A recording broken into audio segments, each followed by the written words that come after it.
എല്ലാവർക്കും സൂര്യ കിച്ചണിലേക്ക് സ്വാഗതം. ഞാൻ സൂര്യ രഞ്ജീഷ്. നമ്മൾക്ക് പൊറോട്ടയും ബീഫും നമ്മുടെ മലയാളികളുടെ ഒരു വികാരം തന്നെയാണ്. നമ്മൾ സാധാരണ എപ്പോഴും കഴിക്കുന്ന പൊറോട്ടയും ബീഫും സെപ്പറേറ്റ് ആണ്. എന്നാൽ ഇതിന് രണ്ടും കൂടെ ഒന്ന് കമ്പൈൻ ചെയ്താലോ? കമ്പൈൻ ചെയ്ത് ഒരുപാട് ഐറ്റംസ് ഉണ്ട്. അതായത് നമ്മുടെ കിഴി പൊറോട്ട എന്നൊക്കെ പറയുന്നുണ്ട്.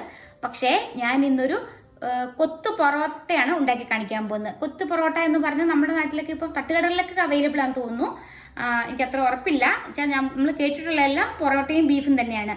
അപ്പോൾ ഞാൻ ഇന്ന് വിചാരിച്ചു പൊറോട്ടയും ബീഫും വെച്ചിട്ടൊരു സ്പെഷ്യലായിട്ട് കൊത്തു പൊറോട്ട ഉണ്ടാക്കി കാണിക്കാമെന്ന്. അപ്പോൾ നമുക്ക് നോക്കാം എങ്ങനെയാണ് ഈ ബീഫ് കൊത്തു പൊറോട്ട ഉണ്ടാക്കിയെടുക്കുന്നതെന്ന്. ആദ്യം തന്നെ നമുക്ക് കുറച്ച് ഗ്രീൻ ചില്ലി എല്ലാം നമ്മുടെ ഗാർഡനിൽ നിന്ന് തന്നെ പറിച്ചെടുക്കാം. അതായത് നമ്മുടെ കൊത്തു പൊറോട്ടയ്ക്ക് ഫ്രഷ് ആയിട്ടുള്ള മുളകും എല്ലാം ഇടുവാണെങ്കിൽ ഒരു പ്രത്യേക ടേസ്റ്റാണ്. അതുകൊണ്ട് നമുക്ക് അതിന് വേണ്ടിയുള്ള പച്ചമുളക് പറിച്ചെടുത്തു. അടുത്തതായിട്ട് നമ്മുടെ കൊത്തു പൊറോട്ടയ്ക്ക് നമുക്ക് ക്യാപ്സിക്കം ആവശ്യമുണ്ട്. അപ്പോൾ ഇതെവിടെ ക്യാപ്സിക്കം, നല്ല മഞ്ഞ ക്യാപ്സിക്കം നിപ്പുണ്ട്. അത് ഞാനൊന്ന് കട്ട് ചെയ്തെടുക്കുകയാണ്.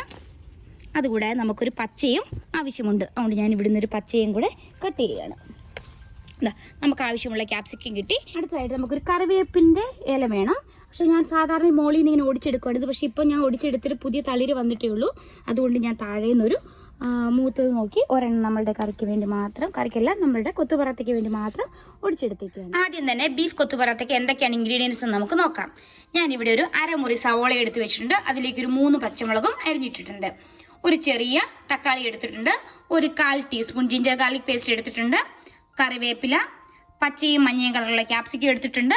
ഒരു 3 വലിയ പറാത്ത നന്നായി കുക്ക് ചെയ്തത് നന്നായിട്ട് ചെറുതായിട്ട് അരിഞ്ഞു വെച്ചിട്ടുണ്ട്. ഒരു മുട്ട എടുത്തിട്ടുണ്ട്. ആ മുട്ടയ്ക്കകത്തോട് ഞാൻ കുറച്ച് ഉപ്പും കുരുമുളക് പൊടി ഇട്ടിട്ടുണ്ട്. ബീഫ് കറി എടുത്ത് വെച്ചിട്ടുണ്ട്. ഇത് തേങ്ങാപ്പാലൊക്കെ ഒഴിച്ചുണ്ടാക്കിയ നാടൻ ബീഫ് കറിയാണ്. ഉപ്പ്. ഇനി നമുക്ക് നോക്കാം ഇതെങ്ങനെയാണ് ഉണ്ടാക്കിയെടുക്കുന്നതെന്ന്. അടുത്തതായി നമ്മളൊരു പാൻ അടുപ്പിൽ വെച്ചിട്ടുണ്ട്. അതിലേക്ക് ഒരു 2 ടേബിൾ സ്പൂൺ എണ്ണയും ഒഴിച്ചിട്ടുണ്ട്. ഇതിലേക്ക് ഞാൻ എടുത്ത് വെച്ചിരിക്കുന്ന നമ്മളുടെ ഉള്ളി, അതായത് സവോളയും പച്ചമുളകും കൂടി ഇട്ട് ഒന്ന് വഴറ്റി കൊടുക്കാൻ പോവുകയാണ്. ഇത് നമുക്ക് ഒരുപാടിട്ട് വഴറ്റൊന്നും വേണ്ട. അതായത് നമ്മുടെ സവോളയുടെ ആ ക്രഞ്ചിനെസ് എല്ലാം നമുക്ക് അതേപോലെ കിട്ടണം. ഇതിലേക്ക് ഞാൻ അല്പം ഉപ്പും കൂടി ഇട്ട് കൊടുക്കുകയാണ്. നമ്മുടെ ബീഫ് കറിക്കും പൊറോട്ടയ്ക്കും ഓൾറെഡി ഉപ്പുണ്ട്. അപ്പോൾ അതിനനുസരിച്ച് വേണം നമ്മൾ ചേർക്കാൻ. ഒരല്പം ജസ്റ്റ് ഒന്ന് സവോളയുടെ വെള്ളമെല്ലാം പെട്ടെന്നൊന്ന് വലിയാൻ വേണ്ടിയാണ് ഞാൻ ഇത്തിരി ഉപ്പിട്ട് കൊടുത്തത്. ഇനി ഞാൻ ഇതിലേക്ക് നമ്മൾ എടുത്ത് വെച്ചിരിക്കുന്ന 1/4 ടീസ്പൂൺ ജിഞ്ചർ ഗാർലിക് ഇത്രയും കുറച്ചെടുത്തത് എന്താണെന്ന് വെച്ചാൽ നമ്മുടെ ബീഫ് കറിക്കകത്തെല്ലാം ഓൾറെഡി ജിഞ്ചർ ഗാർലിക് ഇട്ടിട്ടുള്ളതാണ്. അതുകൊണ്ടാണ് വളരെ കുറച്ചെടുത്തത്. അതിനുശേഷം ഞാൻ ഇതിലേക്ക് ഒന്ന് ഇളക്കി കൊടുത്താൽ മതി. അതിനുശേഷം ഇതിലേക്ക് നമ്മൾ എടുത്ത് വെച്ചിരിക്കുന്ന ക്യാപ്സിക്കവും കൂടെ ഇട്ട് കൊടുക്കുകയാണ്. ഇനി ഇതെല്ലാം കൂടെ നന്നായിട്ടൊന്ന് വഴറ്റുക. അതായത് ഒരുപാട് വഴറ്റേണ്ട, കളറൊന്നും മാറേണ്ട കാര്യമില്ല. ആ ക്രഞ്ചിനെസ് അതുപോലെ നിൽക്കണം. എന്നാൽ ആ പച്ച ടേസ്റ്റ് ഒന്ന് മാറുകയും വേണം. അത്രയും നേരം ഒന്ന് ഇളക്കി കൊടുക്കുക. ഇത് ഇത്രയും മതിയാവും. അതായത് അതിൻ്റെ കളറൊന്നും മാറിയിട്ടില്ല, എന്നാൽ ആ പച്ച ടേസ്റ്റ് ഒന്ന് മാറുകയും ചെയ്തിട്ടുണ്ട്. ഇനി എന്ത് ചെയ്യുക വെച്ചാൽ നമ്മളുടെ ഈ ഉള്ളി ഇങ്ങനെ ഒരു സൈഡിലേക്ക് മാറ്റി നടുക്കൊരു ഇട ഉണ്ടാക്കി കൊടുക്കുക. ഇതിലേക്ക് നമ്മൾ എടുത്ത് വെച്ചിരിക്കുന്ന മുട്ടയും അല്പം ഉപ്പും കുരുമുളകും കൂടെ ചേർത്ത് മിക്സ് ചെയ്യാൻ ഒഴിച്ചു കൊടുക്കുകയാണ്. അതിനുശേഷം ഇത് നമ്മൾ നന്നായിട്ടൊന്ന് നമ്മൾ ബുർജിയൊക്കെ ഉണ്ടാക്കുമല്ലോ, അതുപോലെ ഇങ്ങനെ ഒന്ന് ഇളക്കി കൊടുക്കാം. ആദ്യം തന്നെ നമ്മൾ വെജിറ്റബിൾസിൻ്റെ കൂടെ മിക്സ് ചെയ്തതെന്ന് വെച്ചാൽ അപ്പോൾ അതിലേക്ക് ആ കോട്ടിങ് പിടിച്ചു പോകും. അതുകൊണ്ടാണ്. അപ്പോൾ ഇങ്ങനെ ഒന്ന് ഇളക്കിയ ശേഷം നമ്മളെല്ലാം കൂടെ ഒന്നുകൂടെ ഇളക്കുക. അപ്പോൾ ആ മുട്ട നമുക്കിങ്ങനെ കിടക്കുകയും ചെയ്യും. ഇല്ലെങ്കിൽ ആ വെജിറ്റബിൾസിലേക്ക് മൊത്തം മുട്ട പിടിച്ചു പോകും. അതുകൊണ്ടാണ് ഇങ്ങനെ ചെയ്യുന്നത്.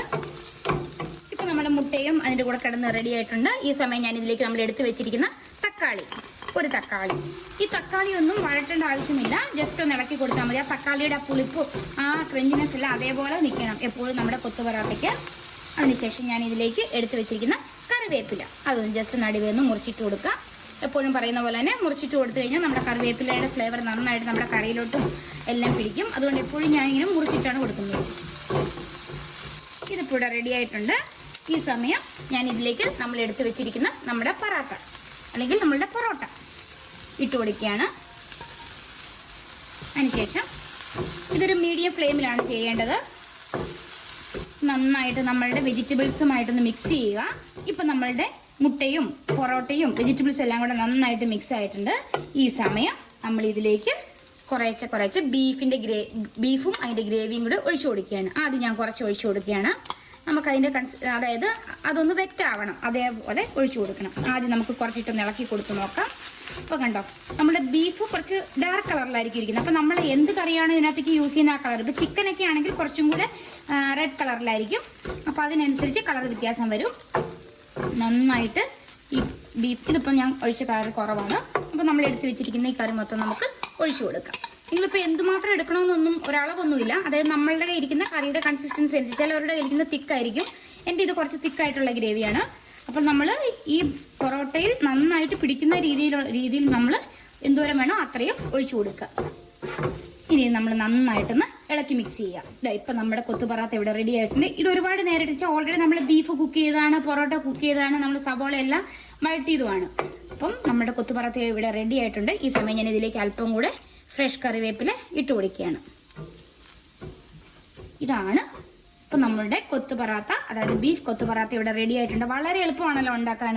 അതായത് എല്ലാ കറിയും പൊറോട്ടയും കയ്യിലുണ്ടെങ്കിൽ നമുക്ക് പെട്ടെന്ന് നമ്മൾ സാധാരണ കഴിക്കുന്നതിൽ നിന്നും എപ്പോഴും വ്യത്യസ്തമായിട്ട് നമുക്ക് ഉണ്ടാക്കിയെടുക്കാം. ഇനി നമുക്ക് ഇതിനൊരു സെർവിങ് പ്ലേറ്റിലോട്ട് മാറ്റാം. ഇതാ നമ്മുടെ കൊത്തു പൊറാത്ത ഇവിടെ റെഡി ആയിട്ടുണ്ട്. കൂടെ നമുക്ക് ഒനിയൻ റൈത്തയും. ഇന്ന് നമുക്ക് രഞ്ജീഷ് ചേട്ടനാണ് ടേസ്റ്റ് ചെയ്യാൻ വന്നിട്ടുള്ളത്. ഹലോ, അടിപൊളിയായിട്ടുണ്ടല്ലോ. ആ, ബീഫ് കൊത്തു പൊറാത്ത. ബീഫ് കൊത്തു പൊറോട്ട. ഓക്കേ. രഞ്ജീഷ് ചേട്ടൻ ബീഫിന്റെ പല വെറൈറ്റീസ് ആണോ ഇത് ഇറക്കുന്നത്? ബീഫിന്റെ വെറൈറ്റി. ഇത് കുറച്ച് തേങ്ങാപ്പാലൊക്കെ ഒഴിച്ച് ബീഫ് കറി വെച്ചിട്ടുണ്ടാക്കിയതാ. കണ്ടിട്ട് സൂപ്പറാ. അതിന്റെ ടേസ്റ്റ് വ്യത്യാസം ഉണ്ടാവും തേങ്ങാപ്പാലൊക്കെ ഒഴിച്ചപ്പം. നമ്മൾ സാധാരണ റോസ്റ്റൊക്കെ ചെയ്യുമ്പോൾ തേങ്ങാപ്പാലൊന്നും ഒഴിച്ചല്ലോ, പക്ഷെ തേങ്ങാപ്പാലൊക്കെ ഒഴിച്ചാണ്. രഞ്ജീഷ് ചേട്ടൻ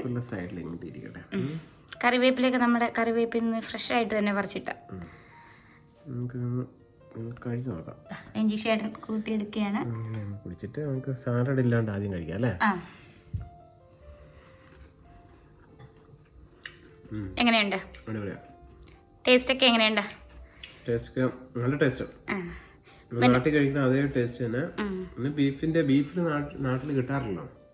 ബീഫിന്റെ കൊത്തുപൊറാത്ത ഇല്ലെന്ന് തോന്നല്ലേ? പക്ഷെ നമ്മുടെ ഇവിടെയൊക്കെ കൊത്തുപൊറാത്ത അത്ര കോമൺ ആണോ എന്നറിയില്ല. സാധാരണ പൊറോട്ടയും ബീഫും ആണല്ലോ അല്ലേ? തമിഴ്നാട്ടില് ചെന്നൈയില് ഇഷ്ടം പോലെ ഉണ്ടല്ലോ. പക്ഷെ അവിടെ കൂടുതലും വെജ് അല്ല ചിക്കൻ ആണ്.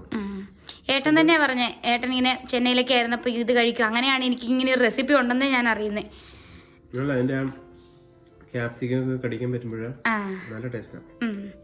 നന്നായിട്ട് ഗ്രേവി ഒക്കെ ഇറങ്ങിയിട്ടുണ്ടോ പൊറോട്ടക്കകത്തേക്ക്? നല്ല സോഫ്റ്റ് ആയിട്ടുണ്ടോ? നല്ല സോഫ്റ്റ് ആയിട്ട് തന്നെയാണ്. പിന്നെ ബീഫിന്റെ ചെറിയ ടേസ്റ്റും ഇവിടെ വരുമ്പോ നല്ലതാ. ഗ്രേവി കൂട്ടി കഴിച്ചോണ്ട് ഇതിന് ഏറ്റവും നല്ല കോമ്പിനേഷൻ എന്ന് പറയുന്നത് റൈത്ത. റൈത്തയാണ് ഏറ്റവും നല്ല കോമ്പിനേഷൻ. നമുക്ക് വേറെ കറികളൊന്നും നമ്മൾ കറി ആഡ് ചെയ്യുന്നത്. ഇനി നിങ്ങൾക്ക് വേണമെങ്കിൽ എന്തെങ്കിലും ഗ്രേവി കൂട്ടി കഴിക്കാം. പക്ഷെ ഗ്രേവിയുടെ ആവശ്യമുണ്ടോ പ്രത്യേകിച്ച്? ബീഫ് കറിയാണ് ആഡ് ചെയ്തേക്കുന്നത്. ഇനി പ്രത്യേകിച്ച് ഗ്രേവിയുടെ ആവശ്യമില്ല വേറെ. മുട്ട ഇട്ടിട്ടുണ്ട്. ഒരു സൂപ്പർ കോംബോയാണ്. മുട്ടയുണ്ട്, ബീഫുണ്ട്, പൊറോട്ടയുണ്ട്, എല്ലാം കൂടെ ചേർന്ന് ഒരു കോമ്പിനേഷൻ. ക്യാപ്സിക്കം ഒക്കെ ഒരുപാട് വെന്ത് പോയിട്ടില്ല, അപ്പൊ കടിക്കാൻ കിട്ടുമ്പോൾ ഒരു പ്രത്യേക ടേസ്റ്റ്. അല്ല ഉള്ളിയാണെങ്കിലും ഉള്ളിയൊക്കെ ജസ്റ്റ് ഒന്ന് വഴറ്റിയിട്ടേ ഉള്ളൂ.